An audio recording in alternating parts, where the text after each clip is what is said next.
That's okay. I mean, I'm just hungry as fuck. I just got off the bus. No, it's good. This was at the camp over there. It's called Hate Camp, and there's a guy here that came from the New York Times in 1969 to do a report on People's Park. He started doing a whole bunch of acid trips and I went back. His name is Hitman. Hitman? Hate. Hitman? Yeah, I hate you. This is affirmation. Okay. It's like a reverse psychology kind of thing. So that's Hate Camp up there.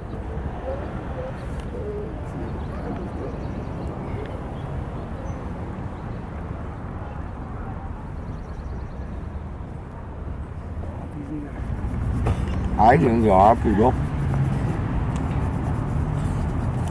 Probably me and talking. That's fine. My grandmother would be very upset if I was eating this. We'll call it. It's fine. Let's see if I can get back to what I said. I think that people's choices cause the people who care for them to abandon them. And as you lose infrastructure, it's very hard to recreate it, especially when the people around you aren't there to help you create it. So home-free people tend to do it themselves. But no one, I think, chooses this. The impoverished level is an institutionalized result of no opportunity for dreams. That's the devil. Two different groups of people there. There's a group migratory, new jobs, new definitions. Where are they all from? New Orleans and Detroit. Or the food deserts. So migration. There's another group. It's not just the drunks and derelicts. That's what everybody thinks it is. Skid Row, right? It doesn't exist. It does exist, but that's the only image most people seem to have. That's true. Was that worth a piece of pizza? Was that worth a piece of pizza? yeah. Thank you. Yeah, it was way more than we expected. Okay. Oh, thanks, man. Well, nice to meet you, man. Nice to meet you. What's your name? It's Eduardo. What? Eduardo. Yeah. Thank you. Emmanuel.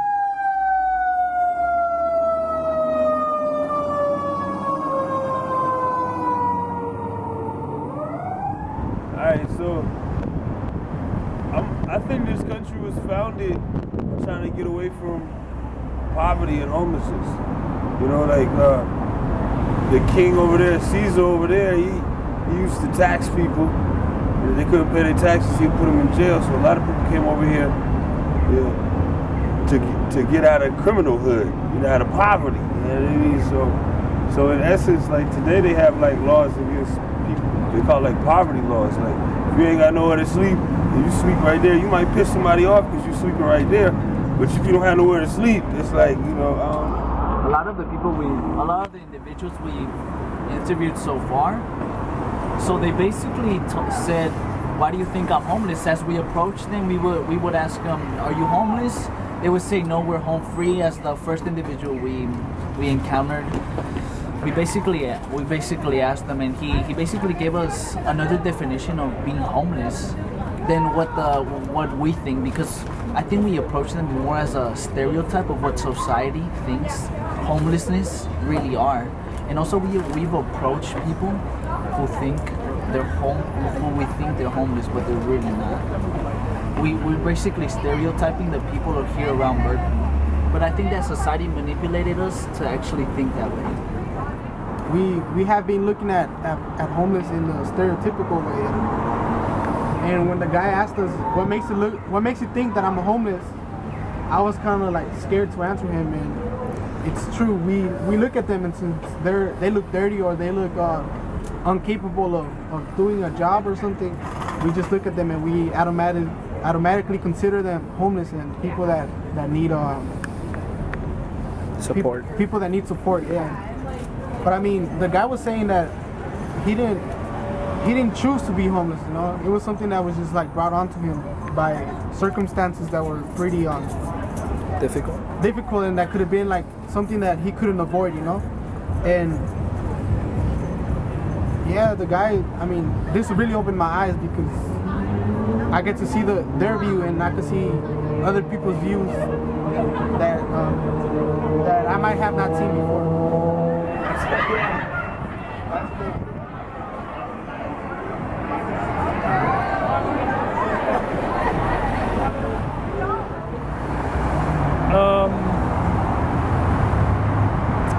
I'm concerned about the welfare of the homeless person. I concerned about the impact that it would have on local businesses, because local businesses are generating revenue and employment for many people, and it makes a neighborhood like Shattuck a more interesting and exciting place to come if there are good local businesses.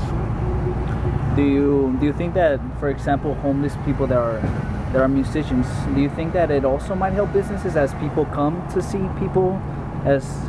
homeless people here because they like their music and their talent? That's very much a possibility. I've heard from many people that in a place like Berkeley, there are some talented musicians playing on the street or playing in the BART station, places like this. What do you think should be done to help the need? What should be done? I think we need more homeless shelters. I think we need more centers for treatment of substance abuse. I think we need more counseling. And it's a complex problem. Thank you.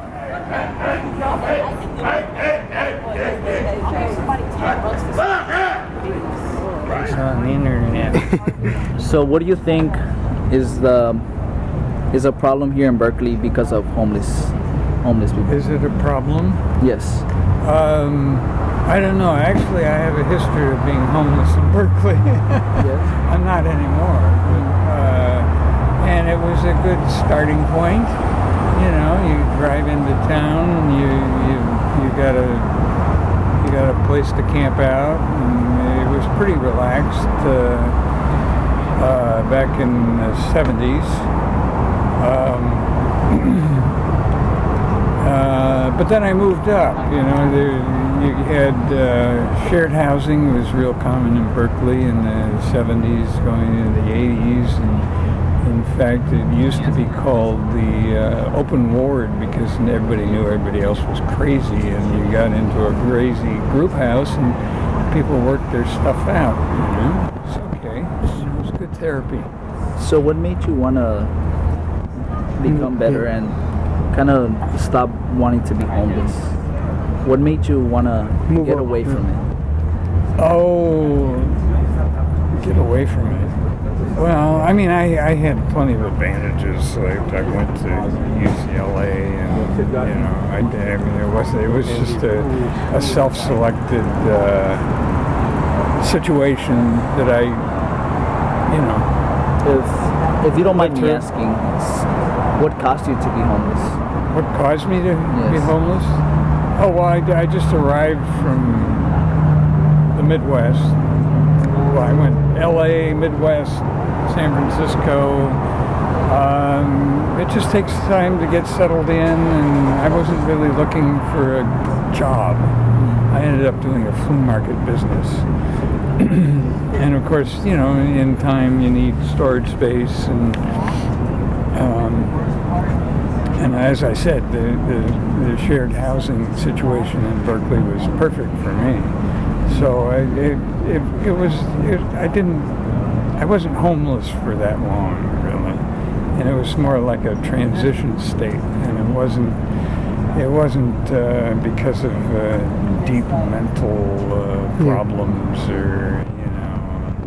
In fact, I had a credit card company chasing me for overusing my credit card they gave me as a student. So to cover my transition period, I used the credit card to pay for things. Anyway, but I straightened that out eventually. So, do you use it as a motivation for you to continue living? For example, like you don't want to go back, so do you use it as a motivation to just push yourself? Oh, you mean the homeless lifestyle is being pretty survivalist? I wouldn't go back to it, that's for sure. Motivation. You know, you're young, you're meeting people your age that think like you, too, it's you don't worry so much about. You grow up with everybody else, kind of. The hardcore homeless are a different story. They usually have psychological problems and issues with control of societal control, and so they're remaining homeless in order to keep that at bay. They're keeping.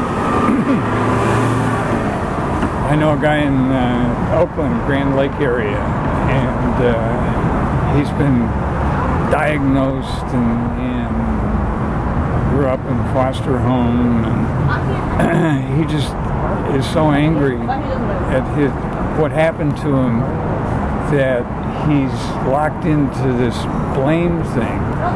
And even though he's a veteran and he could get VA medical attention and this sort of thing, he just rejects it all. It's just like, don't close in on them, attitude. And he keeps himself pretty straight. He's not doing illegal things, and he's not doing drugs. So do you think it kind of also like takes up on like choices that people make? Like, it's what? Do you think it's the choices that people make that makes them become homeless? Of course.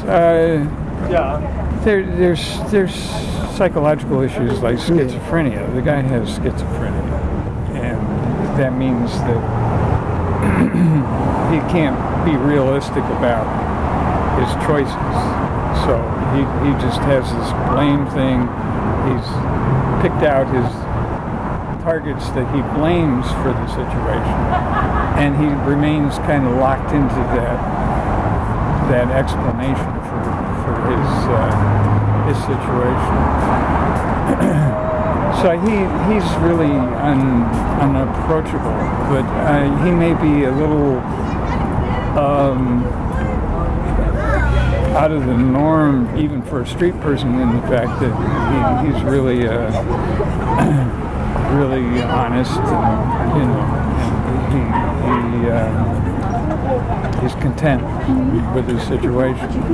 The problem is that he's getting so old and run down that his medical conditions are going to catch up to him, and then he's really going to have to plug it into social systems just to survive.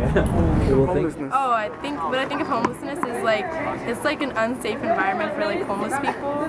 Like, it's like cold nights, windy nights, rain, and they just have to like be in like the sidewalks or like parks. And you ain't got no privacy, you feel me? Like if you had a husband or wife or something, you want to get out with them, I mean, you gotta go to the park, you feel me, at nighttime. I mean, and then that brings into, them using other people, like using drugs and stuff, and drugs, you feel me, drugs bad. Once you get hooked on crack, you never go back. So I think that, that plays a big part in our community. Because I know a lot of crackheads by the names, Jim, John. I'm for real, like they crack. I mean, I wouldn't call them crack. I don't know what to call them other than crackheads, because crackhead, the word just become, so bad now. Like, you call anybody a crackhead, you feel me? But I think it's homeless people, we gotta push down more on it, you feel me, and give a handout, you feel me, because my guinea pig was homeless once, and I gave a handout, picked him up.